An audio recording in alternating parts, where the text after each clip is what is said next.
Hello. Hello. Hello, Kay. How are you, love? Can you hear me? Yes, I can hear you. Can you hear me? Yeah. Yeah. How are you? I'm good. Nice to see you. Yeah, I know. I missed. Well, I didn't know if I should rename myself Joy on it. No, please don't rename yourself Joy. Carrie's great. Oh, how lovely to see you. Yeah, I'm not going to be here next week because That's all right. I'm on holiday. Oh, good. I am going to Egypt Wow. just for a week, so I'm going to enjoy that. And make this bigger.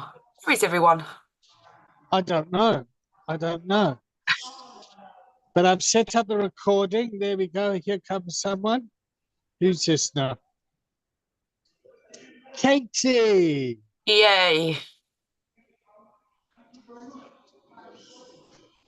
Andrea.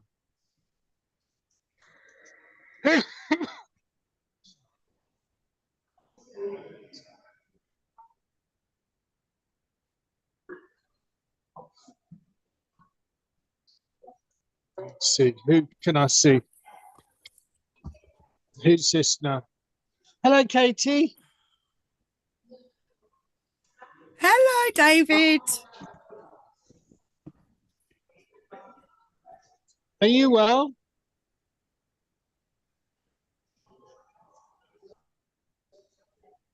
Are you well? Can you hear me, Katie? Yes, I am. I can now. My connection is a little bit unstable, so bear with for a minute. No problem. No problem. Kai? Who's Kai?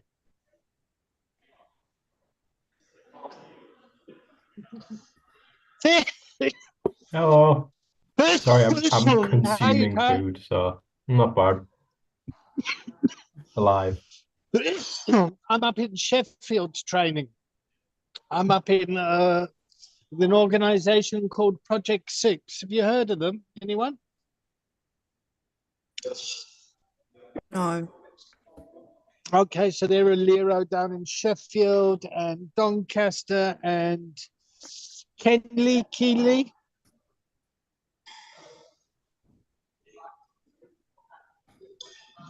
All right, we'll just give it a couple of seconds, let people join. You don't look very happy, Andrea. Oh, I'm fine. I've been off for the last couple of days while I've been working from home because I've had like this flu-y thing that's going around. Oh, okay. So I'm a Cool. little bit fragile, but I'm okay. Okay. So I'm starting to work out which organizations people are coming from their accents. I'm trying to remember which container was which. Yeah. Can you remember mine, David? Your container. No, But can you- you remember where we met? Was it Middlesbrough or Hartlepool? That's right, Middlesbrough. Yeah. Okay, so there's Tony from Raw and Katie's from Raw and Carrie's from Raw. Kai's from Middlesbrough. Claire is Raw.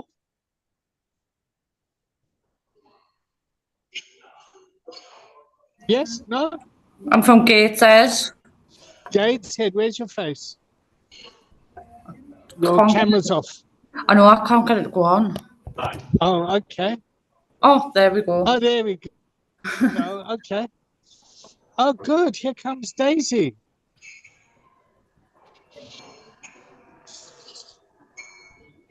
Hello, Daisy. Daisy's from Raw.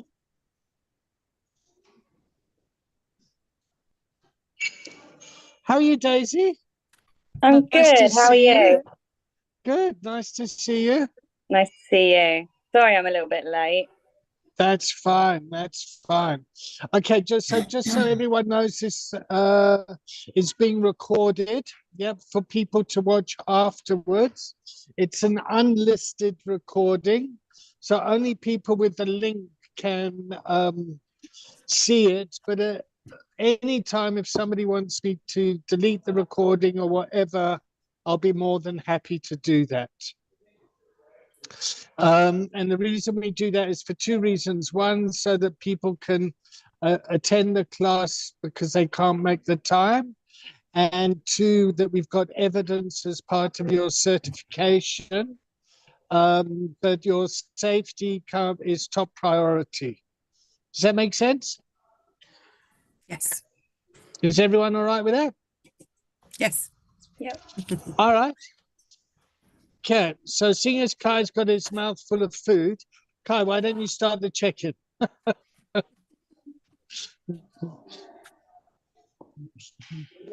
Hello. Hello. Let us take this opportunity to check in. I'm checking in, just fucking like all over the place, man. I've been up to training and then back here and then had to jump into this, and I'm vaguely stressed, but not doing too bad. I've got my little plate of food now, so I've calmed down a bit. So yeah, life's good, and I'll pass it along to Tony. Oh, where's my coat? Yes. Yeah, I'm checking in feeling good. I got a day off today, which is a change. So yeah, had a good day. Lazy day. Who are you tagging, Tony? Oh, I'll tag Carrie, please.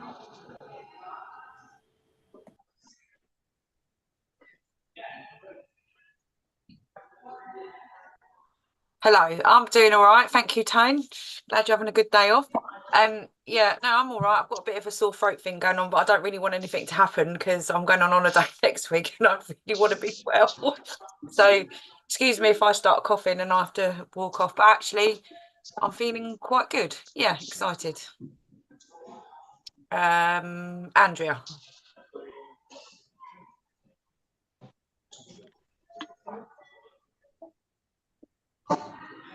You're muted, Andrea. Sorry. Thanks, Kerry. I've been unwell for the last couple of days, so I've been working from home yesterday, and I just had no energy whatsoever. So I'm just a little bit grateful that I can actually make it out of bed and come into work. So I'm okay, but I'm a little bit fragile. And I will tag Katie. Has Katie been? Thank you. No, I haven't. Thank you. Yeah, I'm checking in, feeling accomplished, but a little bit overwhelmed. Lots going on the work front, so a busy head. Checking in with a busy head. Hopefully this session will quiet that a little bit. And I will tag in Claire.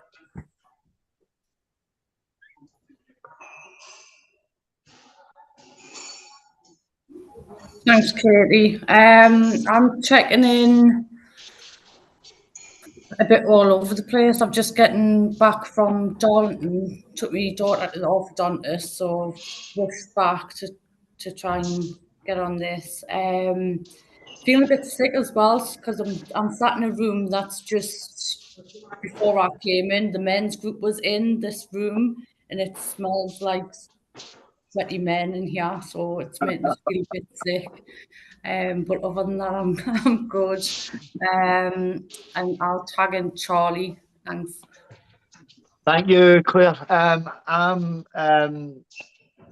checking in quite excited. I've just had a lovely phone call before this. I was feeling quite racy before this, but I'm feeling quite good and I'm feeling quite grateful. Is there anybody else who hasn't been checked in? David, you checked in? Nope, not yet. So I'm David. I'm checking in. I'm in Sheffield. I've been doing a training.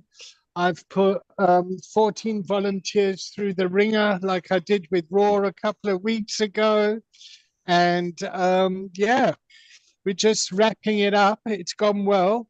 And they'll be joining this container from next week. So that's good as well. So I'm excited. Yeah. So who's just joined us? Who's day program? She hasn't checked in either, has she? I don't think. No. Is that Clarissa? Me, yeah. Do you want to check in, Clarissa? Hi. Yeah, slightly frustrated this afternoon, but glad to be on here. Okay. Daisy, did you check in? No, I didn't. Okay. No, I'm good. To be honest, I'm really tired. I don't feel very well. And I've been really stressed the last couple of days, but no, I'm grateful to be here. So yeah. All right. Is that everyone checked in? Okay. So we've built the container. Yeah, we've checked in, we've contracted. We're going for 10 weeks. Yeah, 2 hours a week. And it's up to you in your own time to do that. So I know Katie's been coming once a week for an hour for, I don't know, the past, what, 3 months, Katie?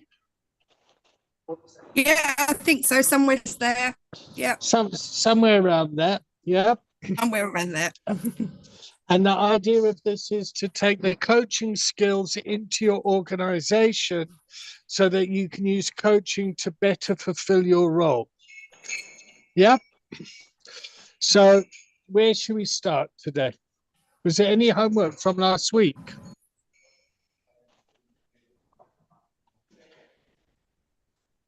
Don't think so. Any accountability? Kai? I don't think so, no. I think it was to basically just go away and think about the sort of different access needs people have and how we can meet them. Okay. And did you do that? Yeah, I ended up, for my situation at least, I ended up getting a translator in, but then the guy didn't pick up anyway, so okay.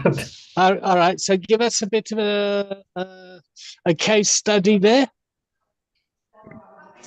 A case study? What do you mean? Yeah. Just tell us a bit about the clients. You had a client that couldn't speak English. You arranged for a translator. Yeah. It's difficult because I have to obviously let them know the times that the translator is going to be there. But we don't speak the same language, so that's difficult. So I tried sending that in like a text in his language, translated over to try and arrange the time. But then he wasn't there for the time, so it's just a bit like teething problems with it, I think. What language was it? Sorani Kurdish. Sorani Kurdish. Wow, that's interesting. And how is the translator? As in like the computer. I mean, when you say can we meet at 2 o'clock and it gets translated, it doesn't translate into something like I think you're a dickhead, don't come and see us. So it did do a little bit of that. So for example, I put like my name is Kai. I am your worker at Recovery Connections, and it would come up with like I am dedicated to you, which was a bit fucking creepy. Either that or the other one was you are my employer. So I kept basically just pinging it back and forwards in English and Sorani until it ended up on both ends sounding vaguely okay. And I just had to use very like direct language. So like instead of like, could we possibly book a call? Like just you have an appointment at this time. Like so I couldn't put really any sort of what's the word, like nice finesse into it. It just had to be sort of a very direct, blunt message because otherwise it wouldn't translate properly. So and the fucking light's gone. But yeah, it went okay. I mean, he didn't pick up, but I know what to do now for the future. Good for you, Kai. I really just want to kind of honor you for getting creative and really trying. And also just acknowledging things get lost in translation sometimes. Hey, Sohan, how are you, mate? Do you want to check in? Hi, David. Hi. It's got this. Yeah. How's everybody doing? Good afternoon. Yeah, just a bit rushed off my feet again, you know what I mean? That don't seem to change with me, does it, David? Rushed off my feet. You're always rushed off your feet. I know there's a lot going on, and then maybe I can bring some of that into the container, you know. Yeah, a lot of pressure at the moment. A lot of pressure, and I'm trying to manage as much as I can, you know, with what's going on around me and my reaction to that as a leader. You know, Great. yeah. So we started off with checking in and putting context that this is around systemic wellness, using coaching to better ourselves in the roles we have in our organization. We then checked to see if there was any homework, and Kai said that we were told to kind of think about this stuff, and that he had a client who's, what language was he? Sorani Kurdish. Sorani Kurdish, and trying to set up an appointment for him using Google Translate, and how things got lost in translation, and how he has to be quite direct and specific. So it's just kind of one blessing Kai for his continued perseverance at this. And yeah, and addiction is a diversity issue at its core, in the sense that people that use substances are stigmatized, and two, it doesn't discriminate. So it doesn't matter who you are or what your culture is, the feelings are still the same, but there are nuances. Yeah. And that engaging with different people from different cultures is a bit of a skill set. Making sense? Yeah. Have I summarized it correctly? Yeah. So Han, do you want to tell us what some of your challenges are from back in? Okay. And just to let you know, we've got Recovery Connections here. We got Charlie from, I think, from Hartlepool, Blueberry or Blackberry Wellness, something like that. And then Clarissa and people from Raw down in Kent. So there's a really good diverse turnout here. Yeah, thank you, David. Yeah. There's like deadline concerns, there's funding issues, there's staffing issues, there's pressing complex needs and demands that are presenting at the moment for some reason into our organization. I run a LERO in Nottingham that specializes in support for ethnic minorities. And we're celebrating 21 years in a few weeks. And I'm thinking, you know, we've been through, you know, where we're operating in abundance. You got no worry, you feel good. Yeah, you take on the world. Then we go through, you know, lows of adversity.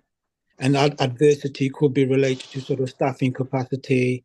It could be related to demand, but we can manage that. But when it's related to resources and funding, that's when it has a big impact.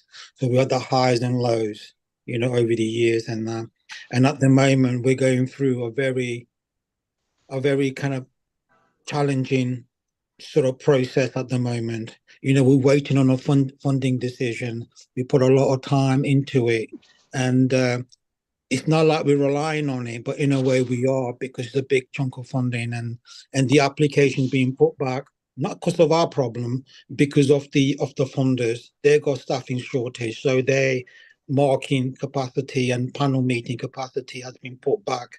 This should have been sorted out in August.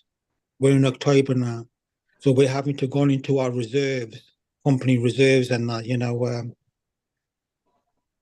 but we're not going to hear the decision till November, and that's like worrying for me, for the staff, what's going to be happening next month, and am I going to be at the Social Security office? 30 years ago I was there. What I mean? Am I going to be signing on? Just in the meantime till we pick things back up. But what we're learning here, right, David, is about sustainability. We've been too reliant on sort of grants and funding, and sustainability is something we really need to pay attention to, like around consultancy, around cultural competence training. What else was it? Cultural supervision. So the thing that we have, David, we have a lot of knowledge, a lot of expertise, and a lot of experience. How can we translate that into product, and that can I see generate? you holding your head there with your hands going, fuck, how can we do that? How can we? Yeah. Oh, Yeah. fuck. Am I going to have a job at the end of the month? Am I going to have to sign on again? There's funding, there's hold up. So there's an outside issue that is impacting internally, and it's impacting you personally. Yeah. Daisy, I saw you nodding your head a lot at the beginning when Soham was talking. Your role is a funding role as well in your Lero, isn't it? Yeah, it is. It is, and that is the reason I'm stressed at the moment. Okay, great. All right. Yeah. So let's hear from you, Daisy. So we are setting up a crowdfunding project at the moment, and the deadline was yesterday, and it's been a lot of work to get it all together, to get all the documents, all the evidence. I think the hardest part is getting people to get back to me, just to get quotes for everything. So it's just taken a lot of work. Everything got sent off yesterday, and now I'm also in that limbo stage of waiting to see if it gets verified, waiting to see if I need to add anything else or if anything's wrong with it, and then obviously waiting to see if we get any funding from it. So it's a bit stressful, to be honest. And it's the first one I've done, so I'm not good at doing things. Okay, I don't enjoy doing things when I don't necessarily know how to do them, because I don't like failing at things. So it's been very stressful for me to feel like I'm getting it right. We'll see. Okay. So now there's stress in the container, huh? Sorry. So, no, don't apologize. Stress is a good thing. So if we take a bell curve like that, on the one side of the bell curve, if there's too much stress, people go to burnout. If there's too little stress, people get to apathy. So as leaders in organizations, you need to balance the stress for the maximum amount of productivity.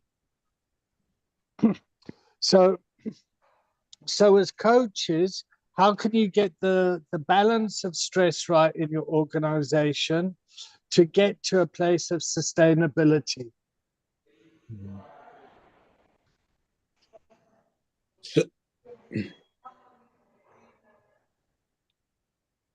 So what I'm doing is on that curve. I've been to burnout in the past, and I've learned from that. At the moment, I won't let myself go to apathy. That's a no. It's not going to happen. I've got too much energy. So how am I managing? There's something about self-care. I often speak about that. Something about self-care because of the environment that I'm working is very chaotic, very charged, quite often very, very traumatic, and that will impact me along with all the other responsibilities. So the part of the self-care is meditating, doing my daily practices, my breathing exercises, for example, the breath work, and then the meditation, the small walks, the journaling, the reflections. I guess if I wasn't doing that, I'd have burnt out a long time ago. I'd be going crazy now, you know what I mean? There'd be smoke coming out my ears and all sorts. So there's something in there as leaders, as we can allow ourselves to burn out. Because I know someone who's going through a burnout right now. They don't do the self-care. Yeah, and they're burnt out, they're sick, they're ill. On top of the burnout, they're catching a cold, a virus, whatever it may be. Really, really exhausted because the system is weak from the stress and the pressure, but also the lack of self-care. So I'm just responding to the curve. Have I gone to apathy and that the burnout and that I can easily be on burnout right now because the level of stress and pressure is like that level if it was to measure it. But I'm kind of managing it, I'm processing it, I'm channeling it, before it kind of knocks me out, so to speak. Because I got a history of that, you know what I mean? I can get to burnout, but self-care is important. Some self-care is important, but the right self-care is essential for us.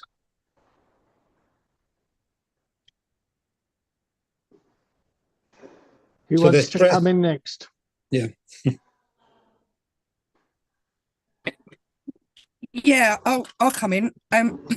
Yeah, I relate to what Sohan said. I have to, my well-being is contingent on my self-care, both as an employee and as someone in recovery.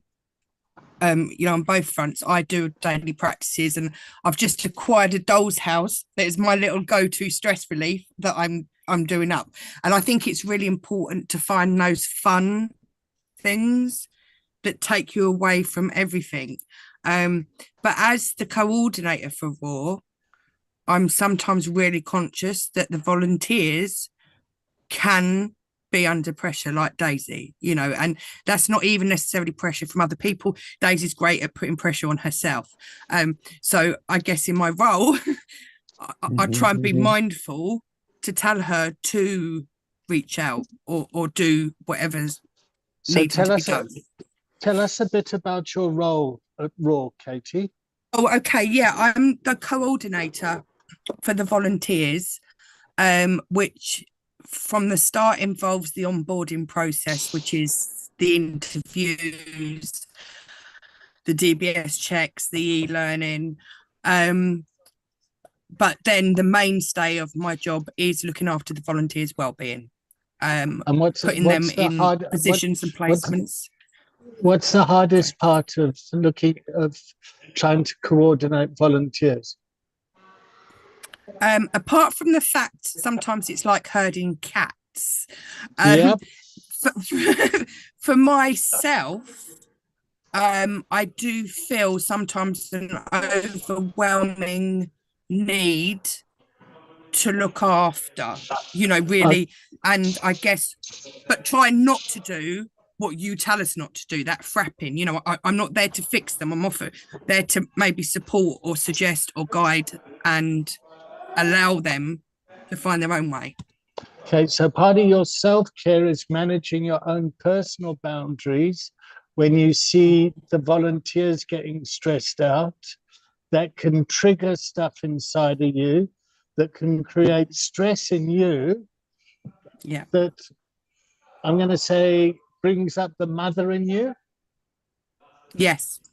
Is that fair? Okay. All right. Okay. So what's it like to be mothered as a volunteer?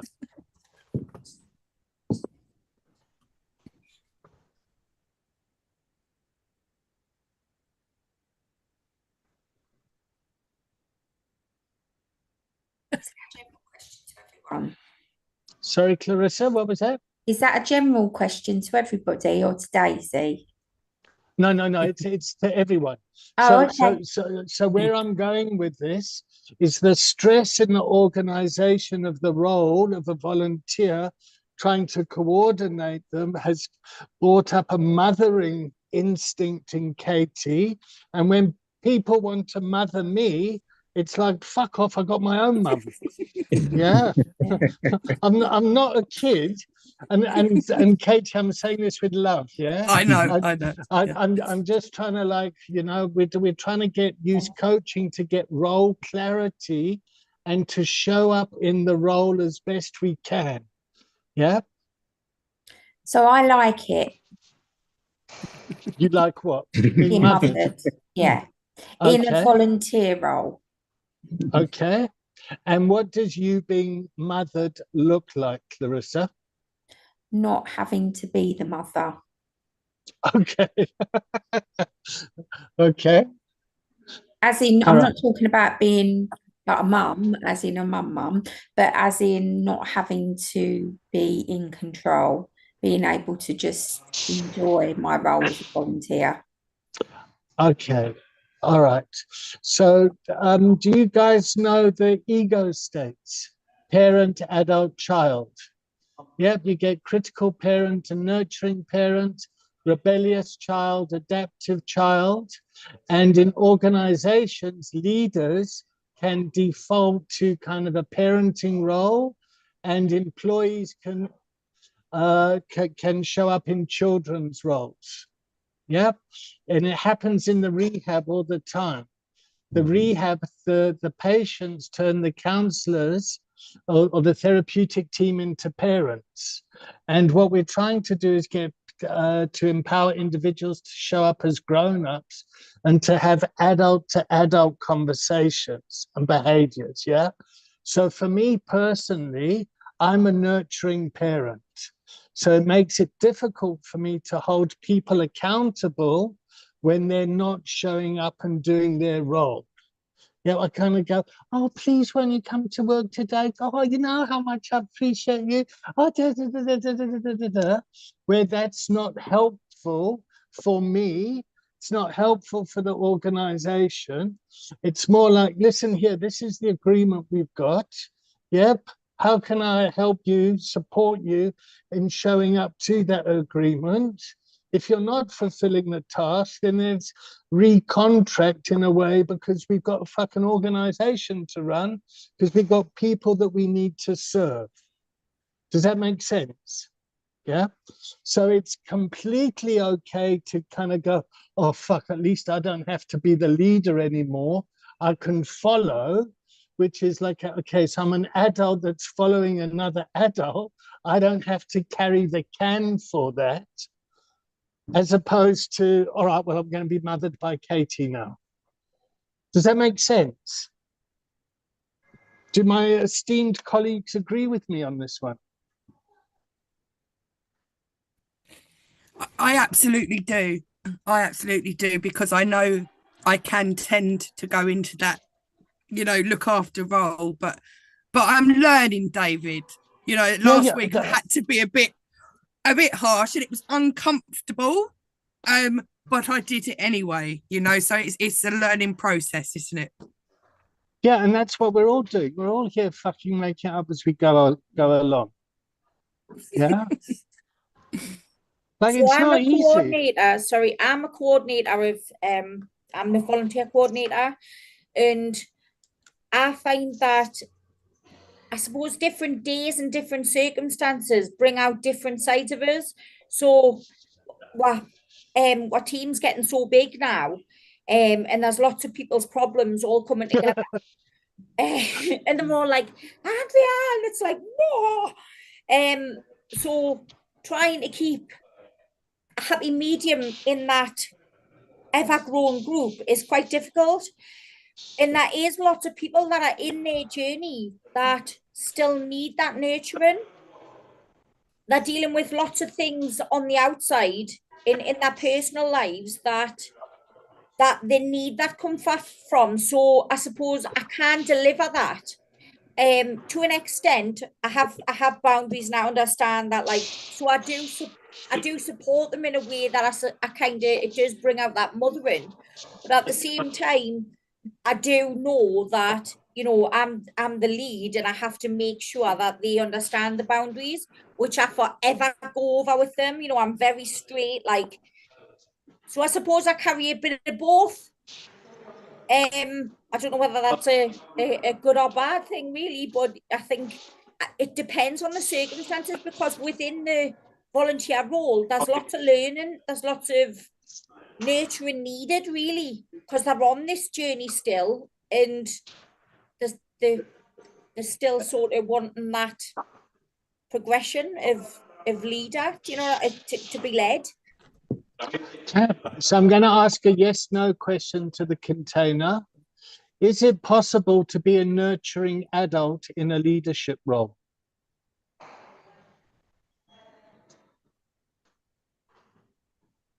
I think so, because I do. Yeah. Just because you're an adult doesn't mean you need to be a prick.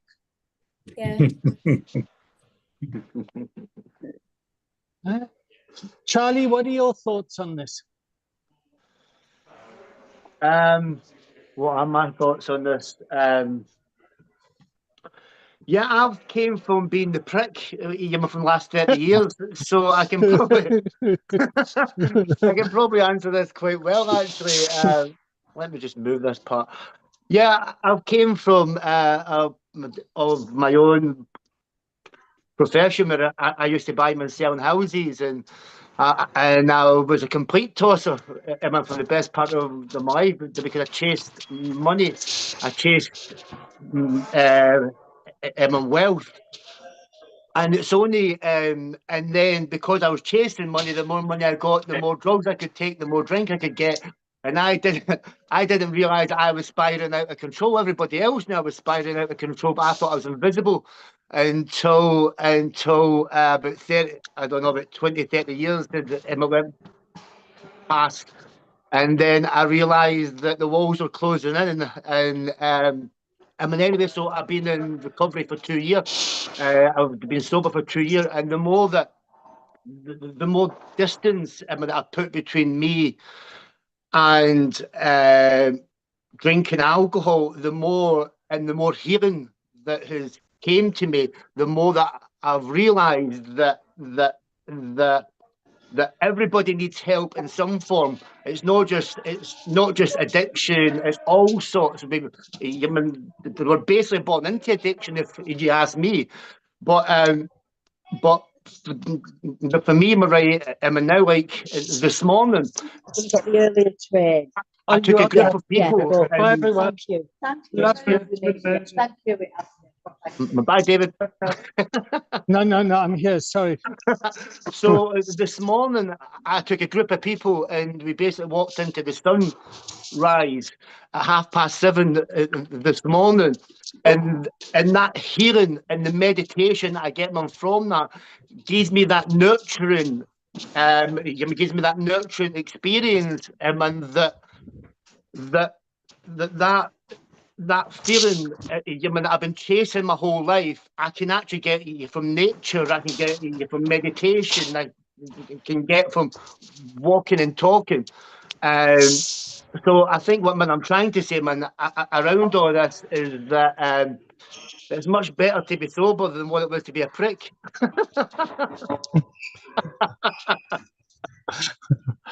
It's nice to hear you laugh, Charlie. Okay. Claire, how are you doing there, love?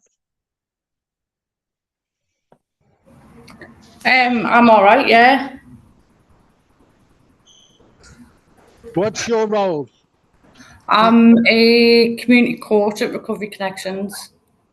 And what are some of the challenges that you're facing in your role? Getting people to engage at the moment. Yeah. Okay. And what's the block? Which people? So my caseloads, getting them to kind of come into the building for face-to-face appointments, getting them to attend groups and stuff. Yeah, sometimes people just aren't quite ready, and I guess that's okay, but it gets quite frustrating sometimes. And what do you do with that anger? I don't feel angry. Just sometimes it's frustrating. Because you want to help and you want to do the best for the people that you're trying to look after. And you kind of know what's a good path for them to go down, and you know that engaging in doing groups and everything would be beneficial for the people, and when they don't do it, it can get frustrating, but I just have to remind myself that that's out of my control and they'll come back when they're ready. And how much pressure is on you to get people to engage? From like my manager, you mean? Yeah, from the organization. You must get people to engage. You must get the. Is it like that? Is it? No, it's not so bad really. My manager understands because you know it's a lived experience organisation, so everybody staff-wise gets where you know our service users are coming from, because we've all kind of been there. It's pretty easy going that way. We're all under pressure to do rec caps though. What's rec cap? Recovery capital. This thing that we've got to get them to fill out, and it's mandatory that we've got to do it. However, we've got to get consent for them to do it, and that's got to be face to face. But if we can't get them in, we can't do it. So, okay. So there's some bureaucracy to get the people to fill out the rec cap form. And to do that, they need to come into the office, and to get them to do that, to come in to do the paperwork is hard and frustrating. In a nutshell, yeah. Yeah, okay. All right. How does that sort of stuff impact other Leros here?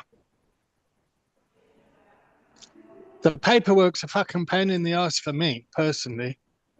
Yeah, I don't like it. Some of the questions, I think, are the same but worded differently, and it's pretty long. And when the person sat there going through it all you can see in that, you know, in the mannerisms that they just want to get out of there and leave. So, yeah, but it is what it is. It's got to be done. So just get on with it. What sort of bureaucratic challenges do you have at Raw, in your role? Tony? Go. So I asked Tony, but it looks like Tony's got a frozen picture of himself there. So it looks like he's attending the meeting, but he's not. I'm joking. I mean, in my role as peer mentor lead, there's not particularly much bureaucracy. I think the main sort of challenges I face is there's no real sort of description of my role. I don't really know. I'm not working to any sort of set guidelines, so I'm just off doing whatever I like, really. It's been said a few times, but I think that our onboarding process is where I think we tend to struggle. It's like for you to go out and work in the community, you need DBS checks and you need to do onboarding because we're using forward trust systems. So a lot of the people that want to come and volunteer with us don't necessarily want to sit behind a computer screen, and a lot of people have come from a different life where they're not computer literate, or even like reading and writing skills. So yeah, That's an additional challenge, yeah? Yeah. Okay. Carrie, what are your thoughts and feelings on all of this?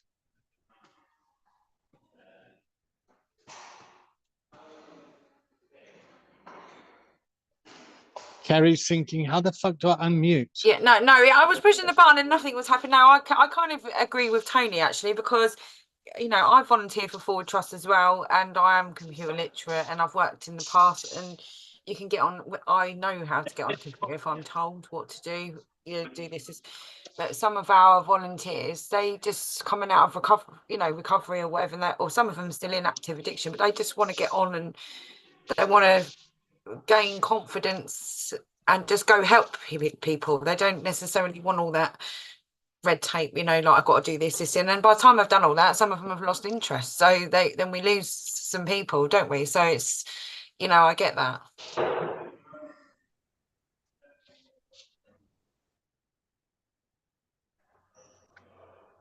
It's a challenge, huh?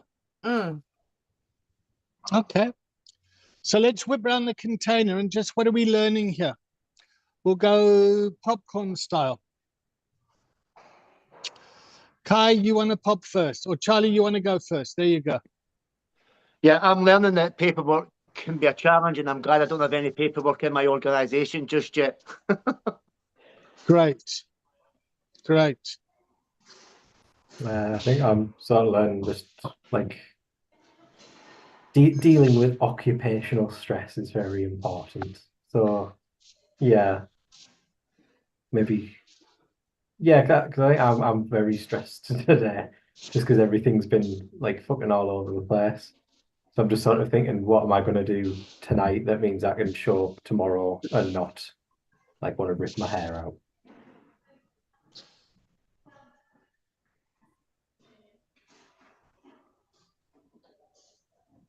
Who's next? Yeah, I'm thinking, and it's funny, a couple of things have come up already that I've been thinking about because I'm pretty new in my role. In the scheme of things, and I am held to account in some cases, but I'm thinking about what I can do to make things easier for people within this process, because paperwork is a fucking nightmare.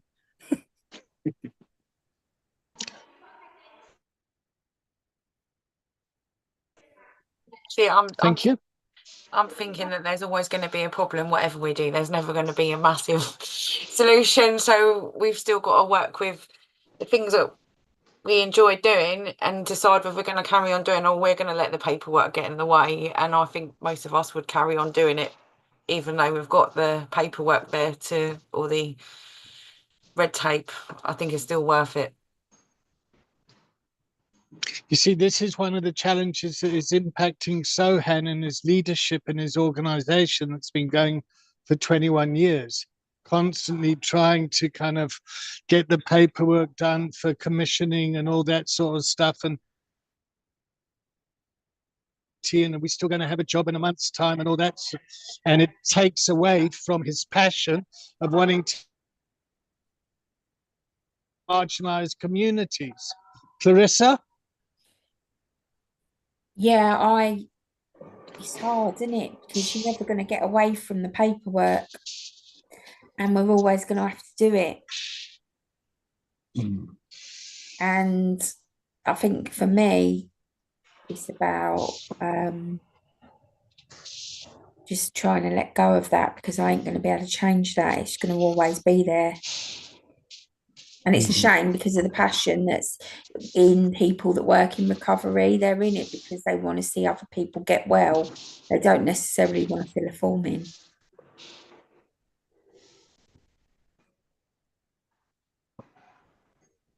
I look at it one day at a time. and one problem at a time. You know, like you're gonna have 1,000 problems, but you can only fix one thing at a time. Like, so I don't try and overwhelm myself with everything I've got to do. I think, right, where do I start? And then I look at one thing, and I don't stress about the rest until I've done that one thing, and then it kind of works. Sorry, we've just had a big quality assurance meeting here, so everyone's leaving. That's why I've turned everyone's like coming to say goodbye and stuff.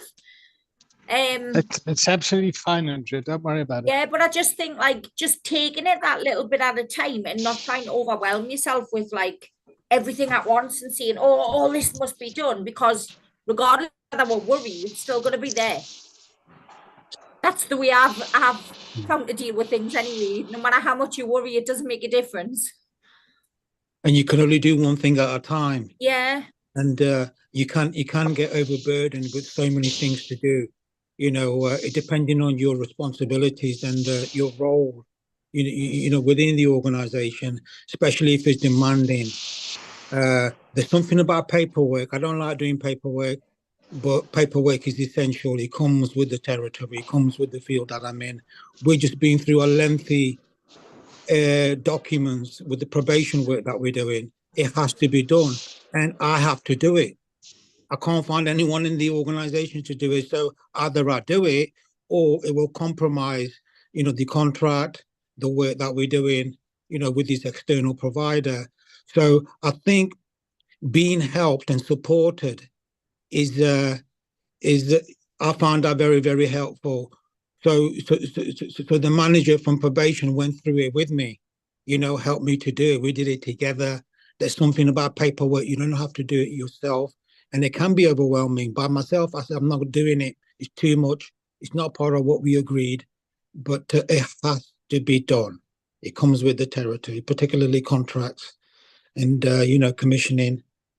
So you got to learn. And there's something about learning. And once I've done it, I'm thinking, oh, I'm kind of glad I've done that. I've learned something. But my pushback is I don't want to do it. Very resistant. You know, F the paperwork, you know what I mean? It's about connecting, it's about saving lives, it's about passion and all of that. But the landscape that we're living in, you know, paperwork is part and parcel of that. Either we learn, you know, or be compromised. That's just my take on it, you know, from experience, you know.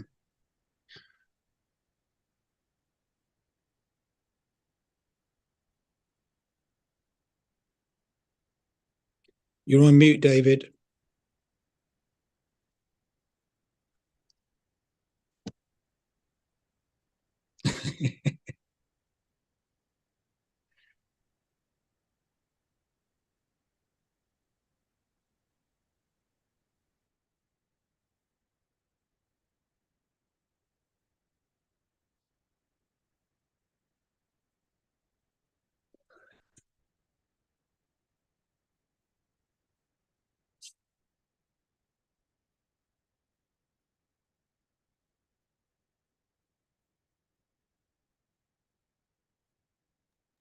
Meanwhile, couldn't find Dave the just unmute having a major button. breakdown.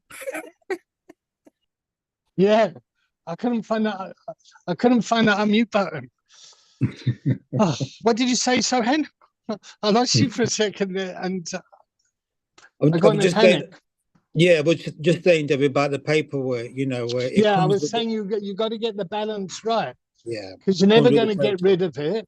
Yeah, and the trouble is if there's too much of it from the spirit of what we're trying to achieve, and particularly if you're a volunteer and you're wanting to come and love, it's like, oh fuck, why do I need to do this? But there is that balance that's needed, especially if you're getting funding and you need to be accountable. It's not easy. Trying to get you lot to do the paperwork for certification is a fucking nightmare in itself.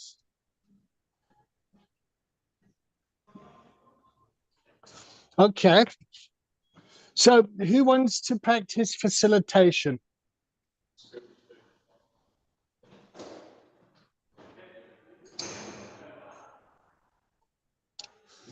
One at a time, please.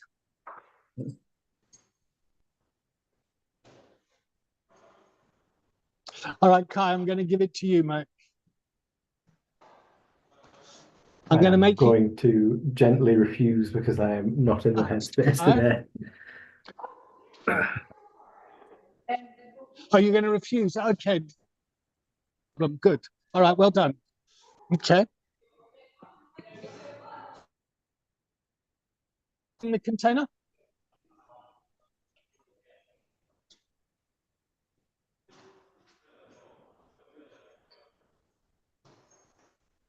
Do I need to repeat that?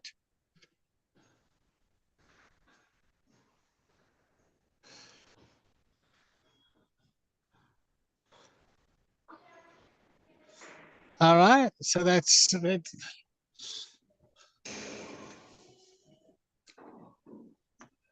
Who's up for the next hour? Clarissa, you are muted there for a second. You're breaking up a little bit. Sorry. I don't know if it's me. Sorry, yes. Yeah, you up to holding the container for the next hour? For the next hour? Yeah, we normally go for 2 hours. Okay. Yeah, I don't mind. Are you good? All right, so I'm going to make you the host. Jumping in the deep end. There's Clarissa here. Try carry Claire.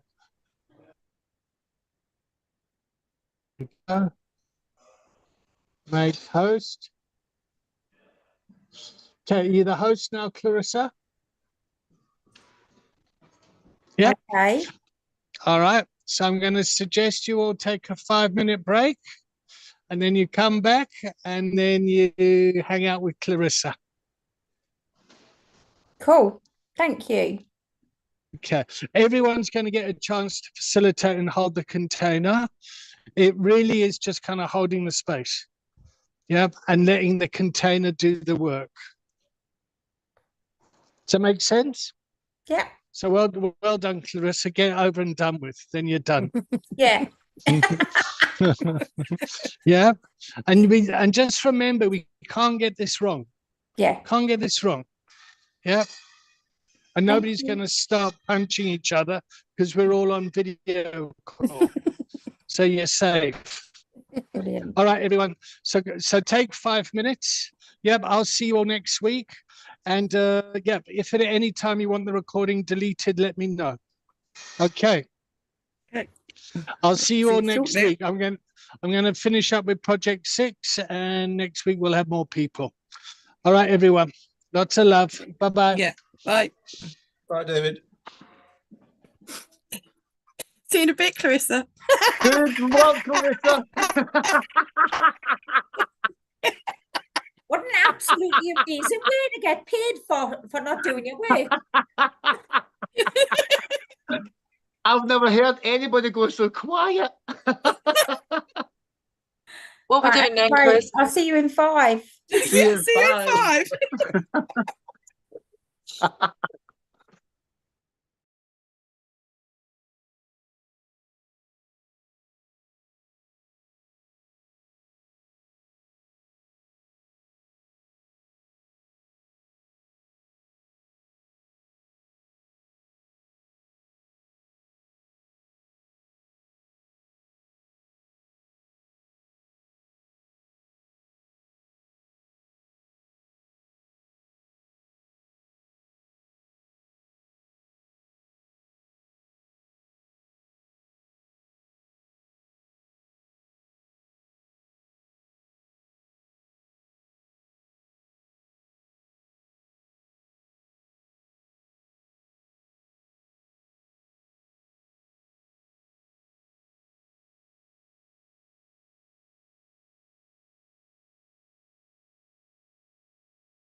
Charlie, I looked up your thing on YouTube.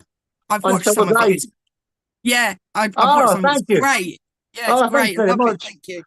Yeah, really good. It was all self-learned. Yeah, it's really, really good. Enjoyed it. Because I Getting do on. follow the soft white underbelly, so I can see where you was coming from. Yeah, That's where I got it's the great. idea from, the soft white underbelly. I'll get you on if you ever want to be interviewed. More than happy to. More than happy to. Whereabouts are you? I'm in Kent. Can you do it via a thingy or a I've video? never done that, but you probably could. Yeah, happy to if you want to. So yeah. Cool. So, okay, so just wait for everyone to come back on.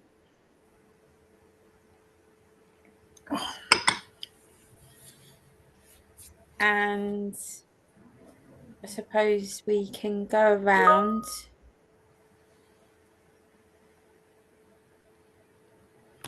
And popcorn style, let's come in and check in, please.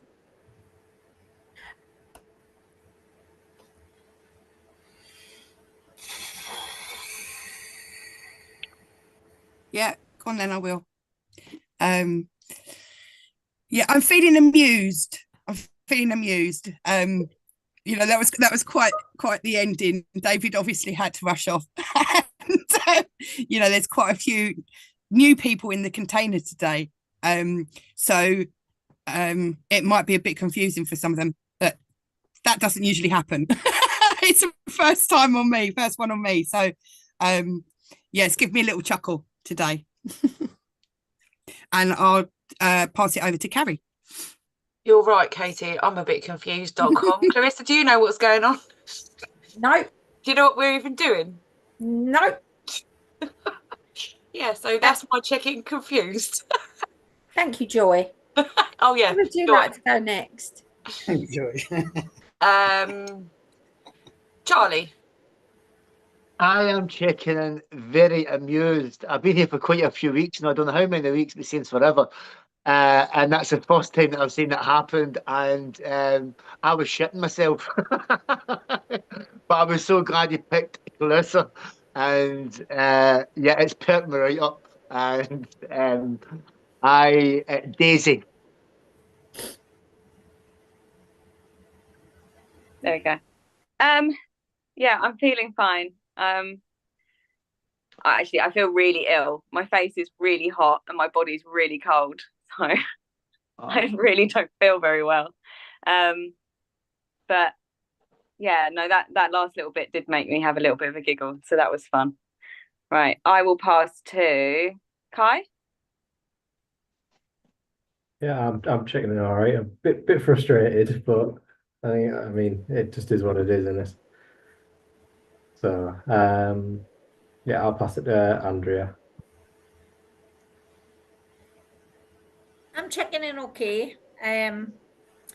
Just expected David to be here for a couple of hours, and the quick escape at the end made us chuckle a bit. But it's nice to see you guys, and this next hour's going to be interesting. I'll pass it to Claire. Thanks, Andrea. I had a feeling like you were going to pass to me next for some reason. I'm checking in confused as well. This is my first week on, so did not expect that. But very happy that he didn't pick me.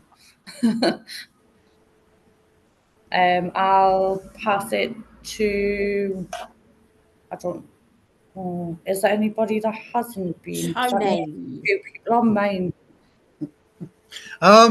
Yeah, I thought it was quite sort of abrupt the way he left, wasn't it? But I feel a bit like I'm looking at my picture on the screen and I am bright red on that camera, and I really want to adjust it.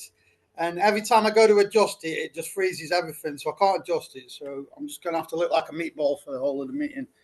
But other than that, yeah, I'm looking forward to seeing what Clarissa's made of for the next hour. I won't be problematic at all, Clarissa, honestly.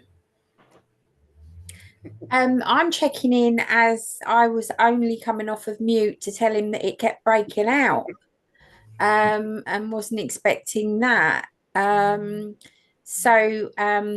What I would like to do is throw it out to everybody. You know, would we like to carry on with the conversation about paperwork? And the frustrations around that? Or is there any other burning desires that anyone would like to talk about? Yeah, Go on, I was just going to say, I don't think we need to talk about paperwork. We've done that, really. I would like, because if we're going to be in this container together for the next however long, normally when new people join, they tell us a little bit about where they're from. So I don't know. I'd be really interested to know a bit more about Claire and Andrea, if they're open to that. That's a great idea. Thank you, Katie. It is only my second week on here as well. So I was like a bit, I don't know anybody. But yeah, if Andrea and Claire, is it Claire, would perhaps like to fill us in on their background, that would be wonderful. Go on, Andrea. So me and Claire are both working for Recovery Connections at Gateshead Recovery Partnership. And I've actually been on these. So I've done the online content and I've been down to meet David in Middlesbrough, which was a very fun day, I must admit. But no, I really enjoyed it, actually. It opens your eyes when you do training with David. And I thoroughly enjoyed it. But then you've got to have them sessions, like so many sessions, 10 sessions, I think it is, for 2 hours, don't you? Well, I've done 4. But I just haven't done them consistently because I'm a volunteer coordinator, so I've constantly got things going on and like things to plan and people to see, and so I have said that I'm going to pick this back up. But I'm the volunteer coordinator for Gateshead, and basically people that have been sober 3 months and over can sit an ambassador's course, which gives them a level 2 in peer mentoring. And then they can go on as visible recovery and work as volunteers, like as ambassadors of the organisation. With that, they get to do all kinds of work. It's part of the job centre, alongside the doctor's surgery, and basically just, build communication with people that are using the service, showing them that it can be done. And providing them with information about how they got sober and how they feel and what they're doing now and how it's working for them. And I think there's nothing more important like somebody that has been there and you're watching that to spur you on, to make you want to do it yourself. So that's what I do. And then we've got the opportunity with Recovery Connections of ambassadors being employed. So once you've done the ambassador course and you're working as you're volunteering as an ambassador, you can then become employed. And I think it's 97% of Recovery Connection staff has got lived experience, and most of them have done the ambassador's course and then carried on to be, become employed and everything else. So it is really quite an amazing organisation we work for. I'll pass it to Claire now and she can tell you about her bit. Thanks. So yeah, I'm 3 years in recovery myself, recovering alcoholic. And I before Andrea started, I come through the Ambassadors programme after doing my treatment. Did a bit of volunteering for, I think it was probably about a year. Went down the job centre. Didn't do all the things that the new volunteers and ambassadors are doing, like all the training and stuff. We didn't have that back then. Got no resentment there, but no. So no, it was good. It's built up my confidence eventually to go for an interview, and I'm now being employed 2 years today, actually, with Recovery Connections as the community coach. And I have supposed to do this at the beginning of those 2 years. But I'm sure, like back then, 2 years ago, it was at 1 o'clock, and it clashed with my women's group because I do a women's group here. But yeah, me manager was getting on to us last week, like, Claire, it's two year next week that you've been here and you still haven't done it. So I did do a couple of sessions of this online when I first started, but yeah, I'm having to start all over again and do the full 10 weeks, which is okay. But yeah, a bit about my role. So I facilitate some groups. I've done recovery to wellness in the past, but I'm currently doing arts and crafts and women's group between 2 sites. I do like a few of them a week, and then I have a caseload of people that I, help them into recovery and just sustain the recovery. And I've also been working on a women's project because we're finding that there's a lack of women just accessing the service. So we've been looking at barriers for that, which we get feedback. It's based mostly because of childcare and fear of like men, if they've been through domestic abuse or anything like that, and also fear of social services and getting children removed. So yeah, we're trying to break down those barriers and work on getting more women into service at the moment. And I don't know what else to say, so I'll leave it there. Thank you. I think what I'd like to throw out to the group is like why we feel it's in it. What benefits does having lived experience bring? So when I was using the service myself, it helped speaking to people that have been through addiction themselves, because they get where I was coming from, and for if these people can get better, and it gave me hope. It was a massive help. Rather than speaking to somebody who hasn't had any lived experience, they can't really, I think, although they can't empathise, you don't really know what a person's going through unless you've been in them shoes. That's what I'm trying to say, I think. I always felt a difference in power. Like I felt as if they were above me, and I couldn't just be me and see exactly what I wanted to see and how I was feeling like shit, and I was rattling me tits off, and like go into detail about how I was really feeling, because I always felt like these people were sitting there and they had a prejudgment, even though they were professional and everything else, I still felt as though there was a difference between their level and my level. I think with lived experience, that person's rattled, that person's done everything, are quite similar to your behaviors, because addiction brings those behaviors regardless.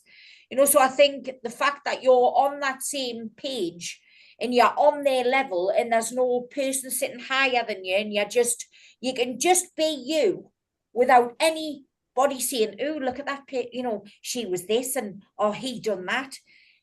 That's what it brings, it brings just the the true essence of you being able to be yourself, and there's no judgment.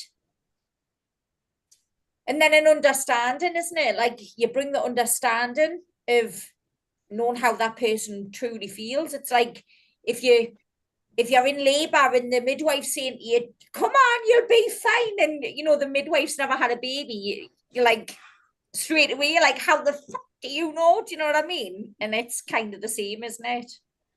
So that's my opinion. Charlie, I see you nodding your head there. Yeah, I like that. That you can emphasize, I mean, you can empathize, I mean, where someone's come from. My brother and sister are heroin and crack addicts, and I could never emphasize empathy with them because I had always worked. I always thought I was a professional. I always had my own business and everything else. But I know, and I was taking cocaine, which didn't make me an addict at all. Even though I was spending absolute hundreds and thousands of pounds on this, I was not an addict because my drug was more higher class than them, and that was my mindset. And it wasn't until my wheels started to come off, then I started to empathy with my brother and sister. Actually, that it doesn't matter what drug that you would take, or where we come from, or how much money's in the blooming bank. We're all the same, and I had to learn that the hard way. So the way that I'm trying to come at this is more from a prevention and an awareness. Like I've got friends who don't think nothing of having a box of wine a night, or like 8 or 9 cans, or going to the pub and having 8 pints, and they don't class themselves as alcoholics or big drinkers because they can afford that. So they don't.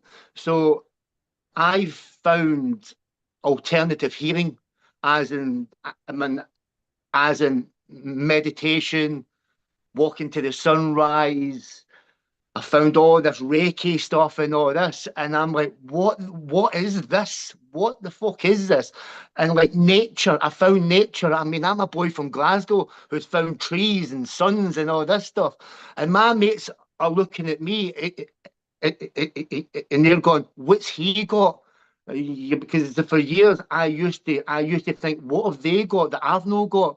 And it's only been through having a massive crash a couple of years ago. Well, I've had loads of crashes, but a couple of years ago, and then basically getting sober for nearly 2 years now. That it's been a very rewarding experience, actually. And I love calling myself an alcoholic. I absolutely love that. And I love going out there and saying to people, I'm a fucking alcoholic, because the more that I can say that to people, then the more that they can go, well, do you know what? I may have that man problem as well, especially my friendship. I mean, in my kind of group, they would never have thought that I would have come out as an alcoholic. And now to be an alcoholic is probably one of the most grateful things in my life that I could ever have encountered, because it's gave me so much healing. And because most of my life I've wore a mask. I wore this alpha male mask for my whole life, and it's all bullshit. It's been absolute bullshit since day one. And so when I speak to my mates about meditation, they think I'm this new age hippie, and I absolutely love meditation. I love crystal healing. I love Reiki. I love all that. I absolutely love it. So I mean, yeah. So that's basically why when I was nodding at Andrea there, I was going, yeah. And I can see you smiling there, Katie, as well. Absolutely. You know, I relate to that, being grateful alcoholic. You know, it's just bloody mental, in it, that it's worthwhile. You know, it's just incredible. And on that whole lived experience thing, I interviewed a volunteer yesterday, and they brought a really good point, because our lived experience organisation is important. And he said, because you don't get the shame that you would get with sharing with someone else, and you get the honesty. You know, when you're sharing with someone who's been there, you don't have to feel shameful, because we've all done those awful, ridiculous things, and you're able to speak more freely, aren't you?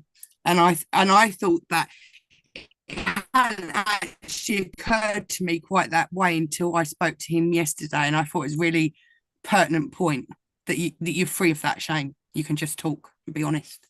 So yeah. And lived experience can come in many forms, can't it, Carrie?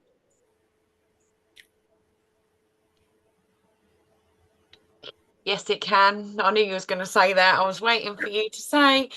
Yeah. So I don't have experience of an addiction, but I have lived experience of someone who I've supported in addiction, and that is how I ended up volunteering for Forward Trust and Raw. And so my partner was alcohol. It took about 4 detoxes before he actually finally went on Clarissa's day program in her day job. And yeah, and so from that I learned a lot about myself, and now I try and help other families, and I do women's groups to help them. So, but I do understand, I can't say that I know how the addicted person has felt, because unless I get in that position myself, I'm never going to understand that. But I can hold your hand and help you through that journey, because I felt like I was judged as a loved one. And that's really, like, you can't talk to anyone. We're here, but nobody understands. They don't understand how it feels for us to have somebody in our household who we want to help, but they can't help themselves at that time. But I held his hand through it, and he got through it. And now he's just 2 years this month as well from alcohol. So yeah, it's different perspectives, isn't it? But I've experienced living with someone who gambled. My son's dad was a gambler as well. Lost my house. I lost everything through that. He was quite narcissistic. So I've done the Freedom program. So I've kind of experienced it for everything. And that's why just sometimes when I've been in the day program and they've asked me questions about, about loved ones, and we've had conversations, and they're like, yeah, but I didn't think about it from my mum or my dad's point of view, or my boyfriend or my girlfriend, or their point of view. So sometimes it's nice to be asked, and then they can learn from me. So that's a nice way of doing that. So yeah, that's from my experience. You've kind of got lived experience from a family's perspective, though. So that we always say, like, it's a family disease, and the family recover together as well, because it affects not just the person in addiction, it affects the whole family. So it's, the family have to recover as well as the person. And I think up until now, recently, people we want the loved one to go into recovery, but then we're left on the outside, and then they come out of recovery, and we're loving the fact, but actually we're still stuck there and we don't know. So actually it was taught to me that we still go through our own recovery journey, and we need people to help us through that, because otherwise the person who's come out of rehabilitation, if we treat them the same way we did when they went in there, when no one's going to move forward, are they? We all got to move forward together. But I think it's definitely a thing that families and the person who's got the addiction should be involved in all together. Do you know what I mean? And both push forward together, but on a slightly different path, because we need to learn this and they need to learn that. So it's, and then come together. Absolutely. We find that, the families seem to recover a little bit later, because it takes a lot for the family to start trusting the person again. Gaining that trust back takes a long time. I think the term lived experience as well. The term lived experience is the experience of the family, isn't it? Like, it's not just the addict that's suffering, it has a ripple effect, so everyone suffers, and the lived experience comes from you know, it's felt differently, but it's still felt through the whole ripple effect that it has. And when we do our ambassadors program, it is for that. It is for people with lived experience. So the term lived experience is family members that have dealt with that. You know, we have ambassadors that have lived experience through their family, you know, in situations that's gone on, and they're now ambassadors because of that. So it is like a wider thing than just the person that's suffered, which I think's really important to know that as well.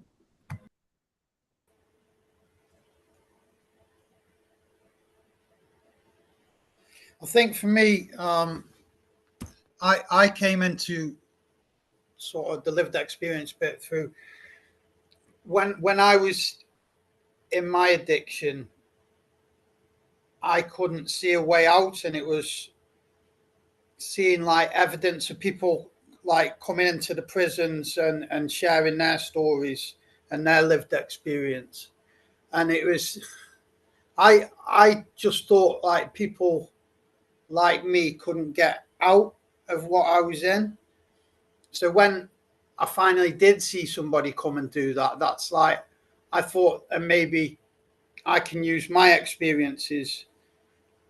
Like I've injected, I've smoked drugs, I've been in prison, children's homes, lost my kids, I've lost a partner, I've prison most of my, but like all these things just add up to like I can sort of talk to anybody now. It's like I feel like I've always got something in common with somebody, and me going out and sharing my story in, say, a fellowship meeting, compared to coming out and sharing my story with a lived experience organisation.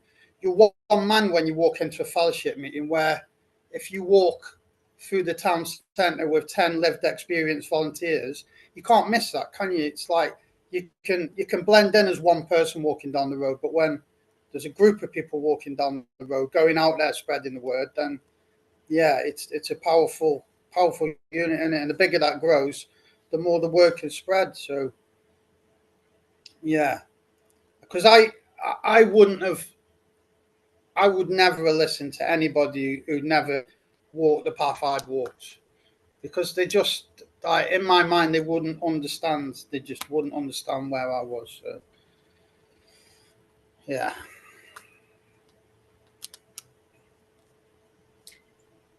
So is there anyone that's not coming that, you know, wants to sort of share on that lived experience and all sort of, I suppose what I'm asking is the vastness of it.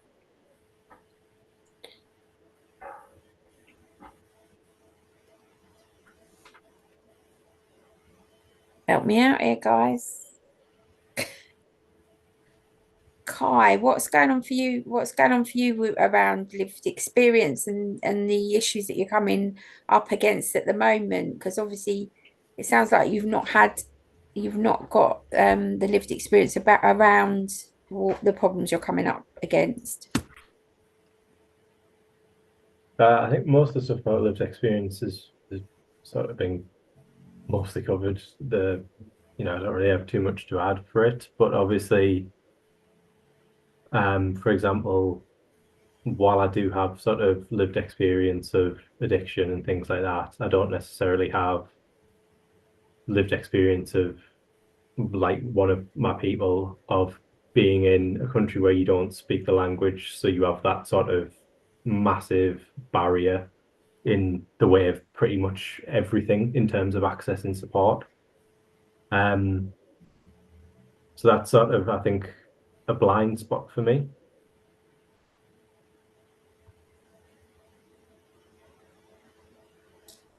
And is there anyone else sort of come up against that sort of barrier? You know, I think I'm hearing a lot about people having that lived experience with addiction or with families around addiction, but what is there anyone that's come up against any other barriers where there is no sort of lived experience? in the roles that they're doing.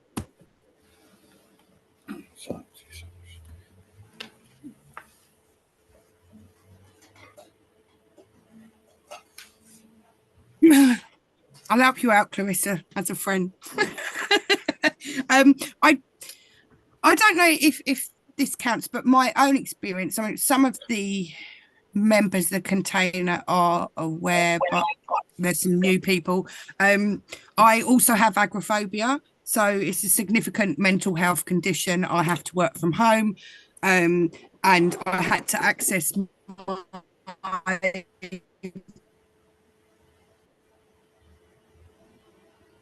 recovery online rehab around COVID time, which was amazing. And I could see I'm unstable. So can you hear me all right? We can now. Oh, yeah, okay.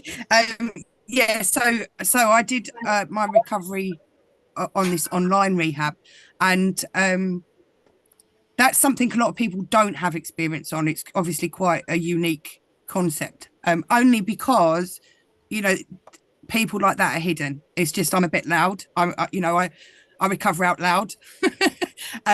So within that, I've been involved in promoting this week. I've actually done a talk to another area, another borough, looking to roll out recovery online.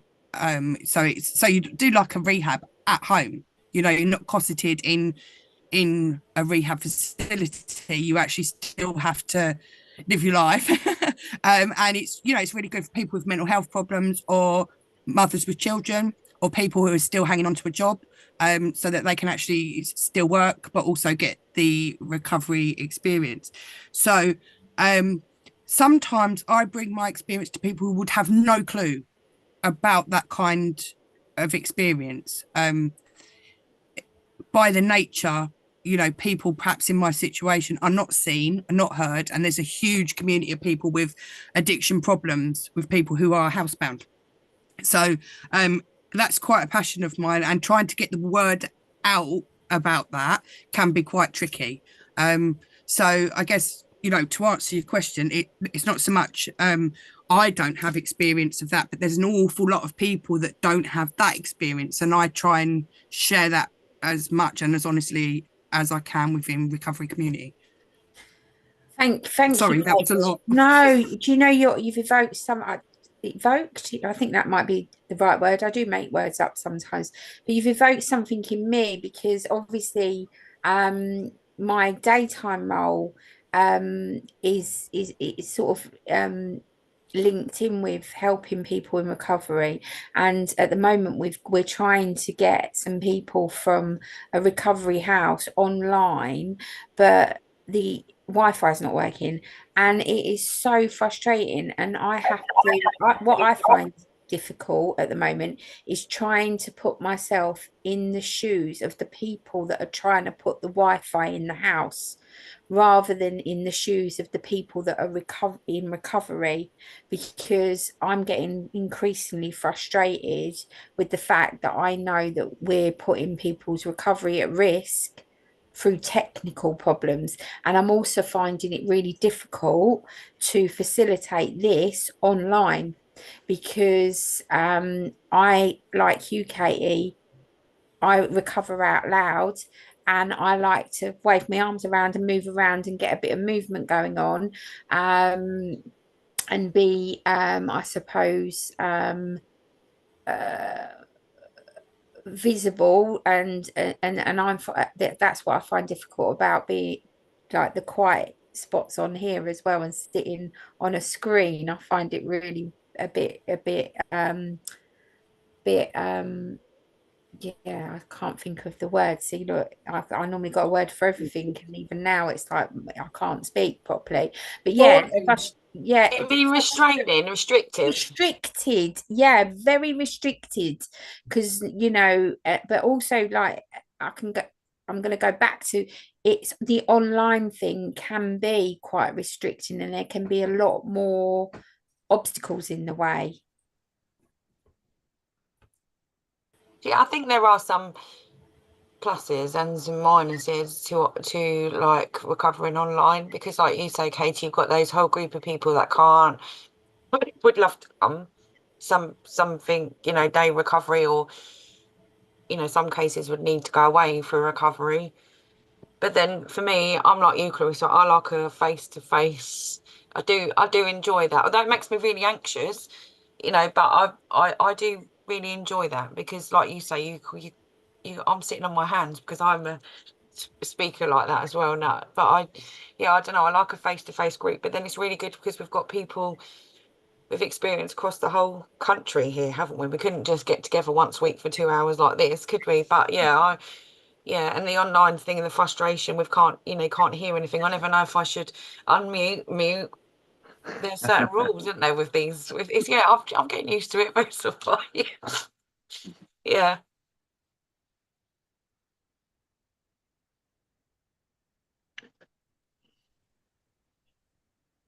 I suppose I'm quite interested in as well, sort of hearing what people's experiences are around recovering, or the recovery service that is delivered online or available online. What the pros and cons are. And as I just shared, you know, for me, the frustration of there are some people that need help out there, but we can't always give them the help because of things that are out of our hands.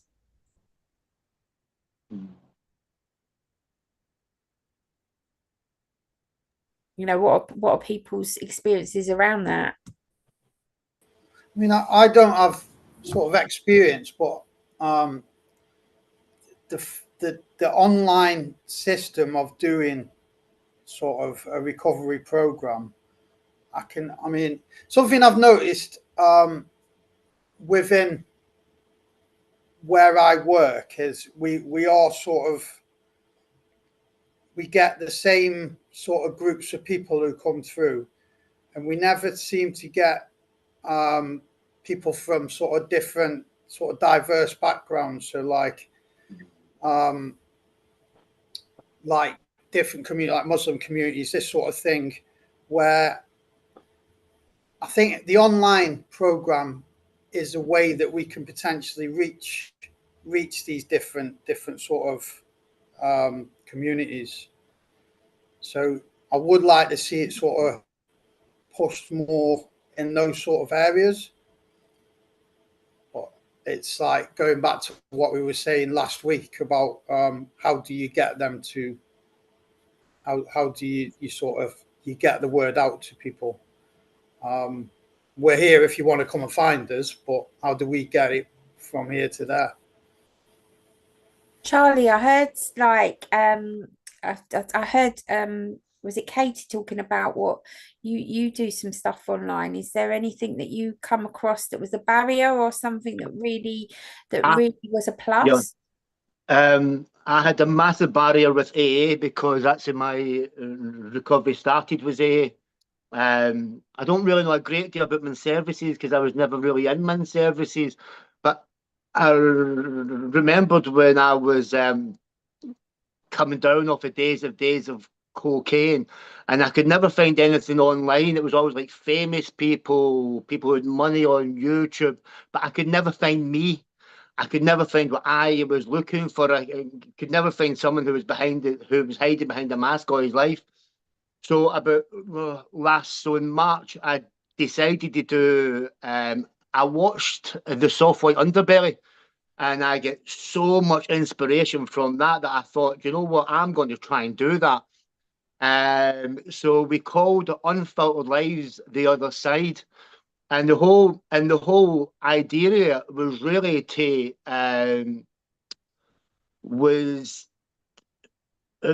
show them people that there's a way out, you know, and that was the whole, and that was basically what I was trying to achieve. Like, we all go through stuff, but there's a solution, there's a way out, there's a recovery, and if we just start the process, then there's a way out. But I got loads of kickback from AA because, you know, the spiritual principle of AA is anonymity. And so much so that I get kicked out my home group. even though I was saying to them that I was going to AA and I would never approach anyone in AA, I go to there for my recovery. They were having none of it. And I got kicked out my home group, but that never stopped me. So I think we've just took a wee bit of a rest on it, but we have got 20 stories up of all different people where they've come from, and then we've did family, my family members, we've did family members, all sorts of addictions. We've did my mental health as well, but really it was to show the solution. It was to show my people who may be coming down off of drinking drugs on a Sunday morning, as I was, and you go on on YouTube and you can see you there, and it was to show me that there's a way out. There's just a normal person in front of a screen telling their story, because for years it was like famous people and rehabs and the Priory and all this, but there was no normal people. There was nobody talking my language. There was nobody swearing. There was nobody with a broad Glaswegian accent, or a Norman a Hartlepool accident, or we went to Coventry, and we went to Derby, we went all over England. And it was phenomenal. So I've just had a wee bit, I've probably had about 3 weeks of a rest, and then we'll probably start it up again in a couple of months. But yeah, I get loads of kickback, loads of kickback. I can say I haven't watched them all, Charlie, but after I asked about it, I obviously watched them, and it's brilliant. I recommend it to everyone, by the way, just because it is exactly what you said. It's a normal person talking about it, and yeah, it's invaluable, that kind of stuff.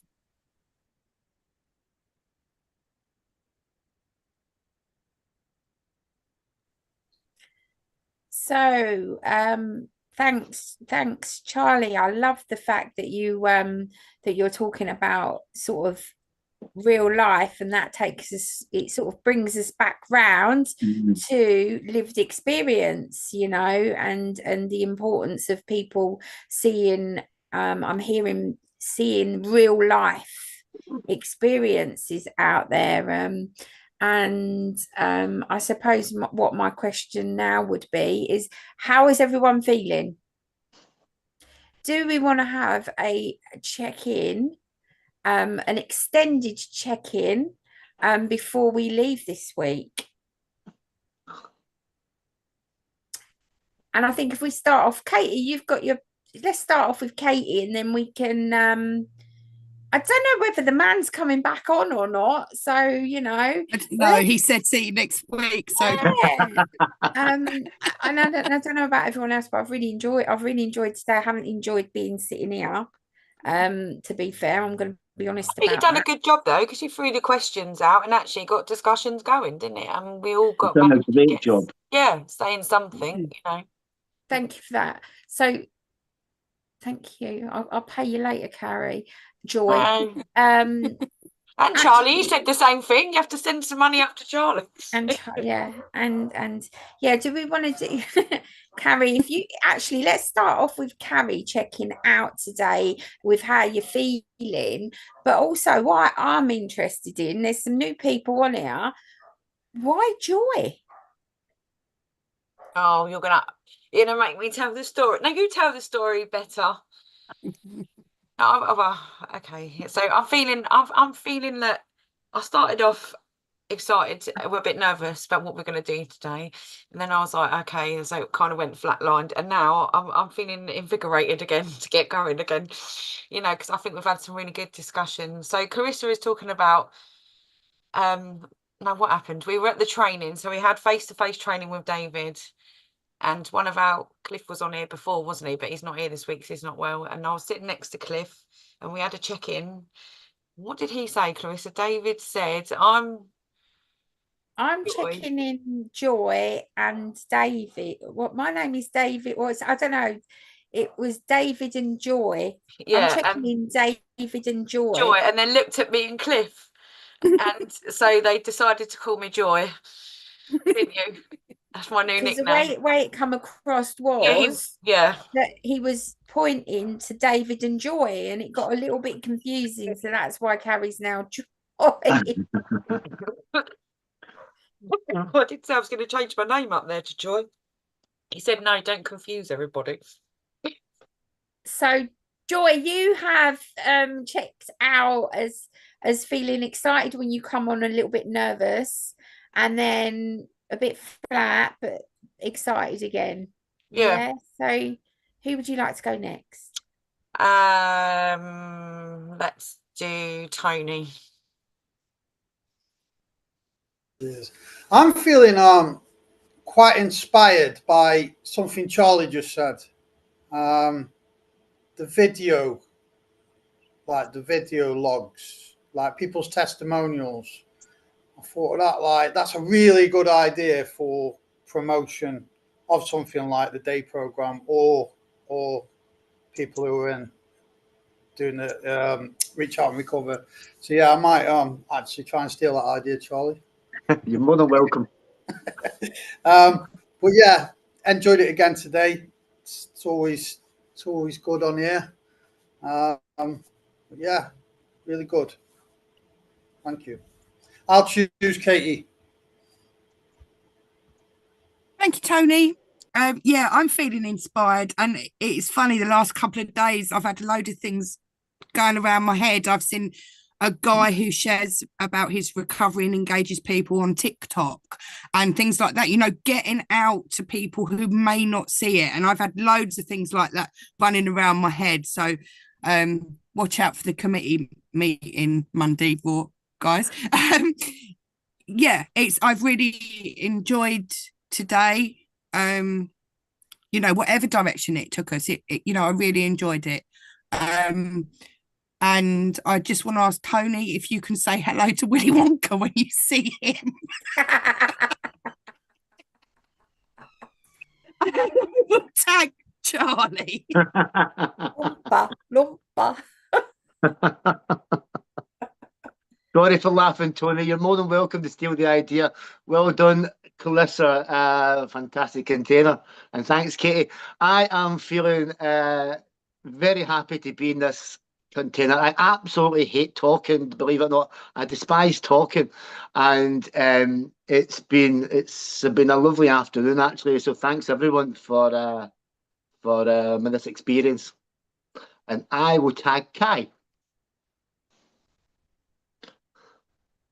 Yeah, I think I'll second what everyone said. I think you did a fantastic job with the container. Yeah, I'm just checking out, stressed. I'm a little bit like, in a way, I'm a little bit glad it's over because I've not enjoyed it, but it's just I've got a lot to a lot of shit to do. Yeah. So I think I enjoyed it, but at the same time, you know, you're stressed and you have it in the back of your head of like, fuck, I've got to do this, and this. So I think I've been a bit like not entirely present today, if that makes sense, just because I've got all that other shit going on. There's stuff at home, like there's a leak in the house and it's running our water meter off. So that's mint. And then I've also got stuff to do here. I've had stuff to do this morning. I haven't had like a break yet. So it's just that sort of like, I think I'm in like the cool down period now, if that makes sense. But other than that, I think you did a fantastic job of keeping the container contained and, you know, good questions and things like that. I think you did a really good job with it. And I'll pass it over to Daisy. Right. I feel a bit like Kai, actually. I'm really stressed and I feel very unwell right now.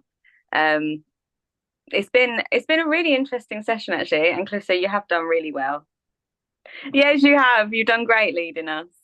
No, it's really nice to listen to everyone and hear what everyone's doing. But in the background, I can see my messages pinging off behind the Zoom call, which is stressing me out. And I feel hot, and then I feel cold, and I don't feel well. So it's all getting a bit too much. So I think I might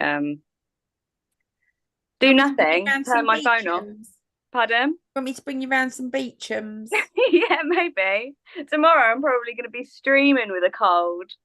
But yeah, I think I'm gonna actually turn everything off and go lie in bed for a bit, and hopefully tomorrow I'll feel better. But no, it's been really nice to meet everyone, and I look forward to next week. I think this is going to be interesting. So I'm going to pass over to Claire. Thanks, Daisy. I'm checking out, feeling a bit tired now. Enjoyed this session.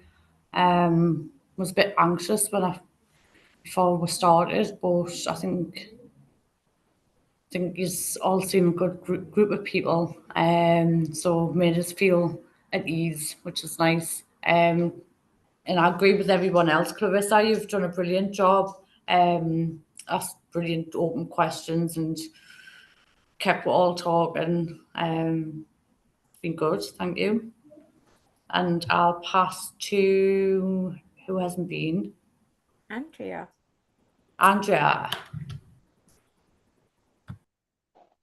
Thanks, Claire. Well done, Clarissa. I think you've done really well. It was thrown on you and you just reacted and just got on with it, and you kept everyone talking. So you've done a really good job. I'm checking out grateful. I like to meet new people. I like to see people in recovery. I like to hear stories and stuff. And I think I've had a few chuckles and stuff. The way that David just put it on everyone that he was disappearing, and then Clarissa had to take over and made us laugh. I thought it was really quite tactical the way he done that. I don't know if he had a plan or whether he had to just emergency dash or what, but it was funny.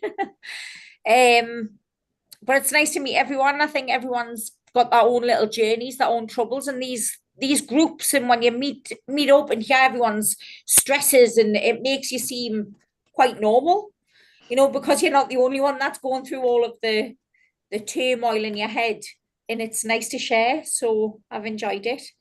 So thank you. And I don't know if there's anyone that hasn't been yet. I think that was it.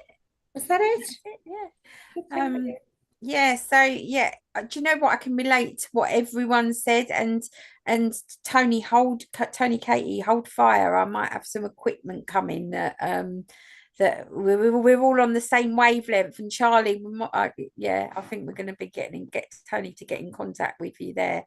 So don't go running out buying anything, guys, because I might have something under my little agenda going on there.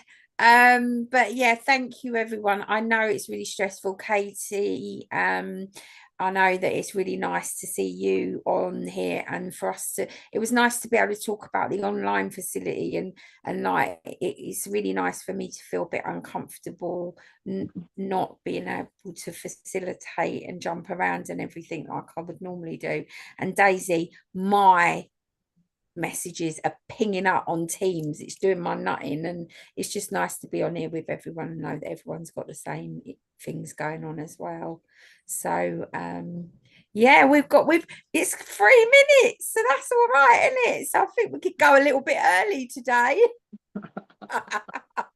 Read those messages, and I hope you feel better, Daisy, and Kai, I hope you get your leak sorted out, and everyone else, I'll see you next week. See you next week. Well done, Clarissa. Thank you, Clarissa. Thank Thank you, you. everyone. See you next Bye. week. Bye, Well guys. done. Bye, guys.